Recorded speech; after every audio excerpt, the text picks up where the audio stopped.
বর্তমান তারিখ যে সরকার তারা জুলাইকে ধারণ করে না, তারা জুলাইয়ের শহীদদেরকে ভয় পায়, শহীদ পরিবারকে ভয় পায়।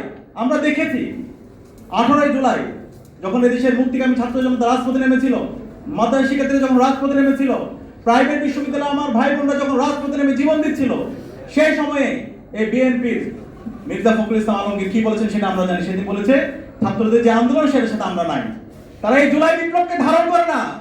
16 বছর তারা ঈদের পর আন্দোলনের নামে এই ফেসিবাদী শক্তির সাথে আপোষ করার মাধ্যমে এই বাংলার মানুষদেরকে আমাদেরকে এই ফেসিবাদের মধ্য দিয়ে যেতে তারা এই ফেসিবাদীকে সহায়তা করেছে। আমাদের নেতৃবৃন্দ শহীদ হয়েছে, জীবন দিয়েছে।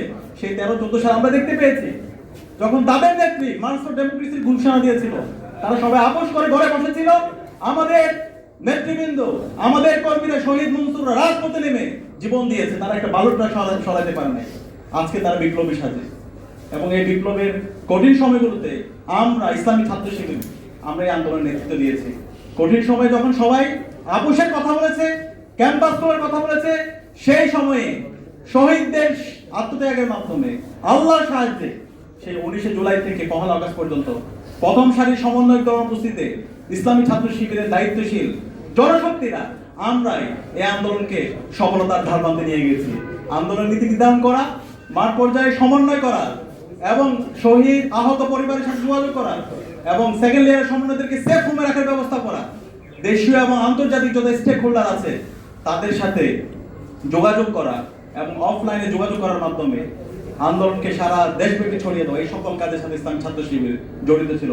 ইসলামী ছাত্র শিবির এই আন্দোলনের নেতৃত্ব দিয়েছে, অন্যরা এই আন্দোলনের পার্ট ছিল, অংশ ছিল, অন্যদেরকে সাথে নিয়ে এবং আমাদের শহীদদের সীমাহীন আত্মত্যাগ এবং আল্লাহর সাহায্যে আজকে আমরা বিজয়ী হয়েছি। আজকে এই বিজয় হওয়ার পরে আজকে 2 বছর পরে আন্দোলনের ফসল তারা ঘরে তুলে নিয়ে গেছে। এই আন্দোলনের ফসল ঘরে নেওয়ার পরে তারা আজকে জুলাইকে অস্বীকার করছে, জুলাই সনদের যে জনরায় সেটাকে অস্বীকার করছে। আজকে যে মাদ্রাসা শিক্ষার্থীরা এই বিপ্লবের কঠিন সময়গুলি রাজপথে নেমে জীবন দিয়েছে, সেই মাদ্রাসা শিক্ষার্থীদেরকে তারা অস্বীকার করে। মাদ্রাসা শিক্ষকদের সীমাহীন দীর্ঘদিন ধরে যে তাদেরকে বৈষম্যের মধ্যে দিয়ে যেতে হয়েছে, সেই বৈষম্যগুলো তারা জিয়ে রেখেছে। আবার ফেসিবাদী বিভিন্ন শক্তি তাদেরকে বিভিন্ন জায়গায় তাদেরকে পুনর্বাসন করছে।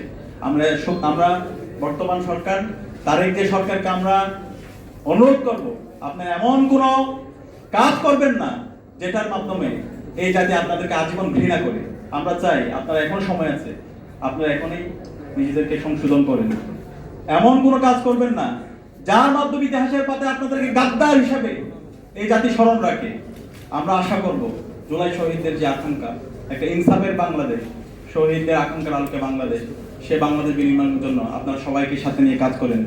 আমরা দেখতে পেয়েছি গত 6 মাসে এই বর্তমান তারেক জিয়া সরকার সব দিক দিয়ে ব্যর্থ। তারা বলে সবার আগে বাংলাদেশ।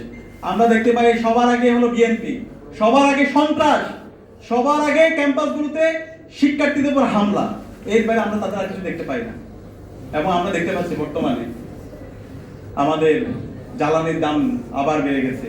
প্রত্যেকটা বাড়িতে গ্যাস নাই, রান্না হচ্ছে না, ইলেকট্রিসিটি বিল 2-3 গুণ হয়ে যাচ্ছে।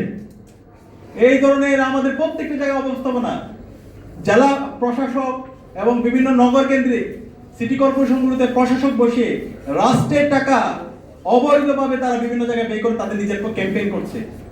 সে আগে যে দুর্নীতির মহারাজ্য তারা আগে তৈরি করেছিল, সেদিকে দেশকে নিয়ে যাচ্ছে। সুতরাং আমরা সাবধান করছি, 24-এর ছাত্র জনতার যে তরুণরা আছে তারা বেঁচে থাকতে আমরা এই বাংলাদেশে আর কখনো ফেসিবাদ ফিরে আসতে দেব না ইনশাআল্লাহ। আপনি আর কখনো, আমি ছাত্র দলের সন্ত্রাসীদেরকে বলবো তোমরা ছাত্রলীগ হয়ে উঠতে পারবা না।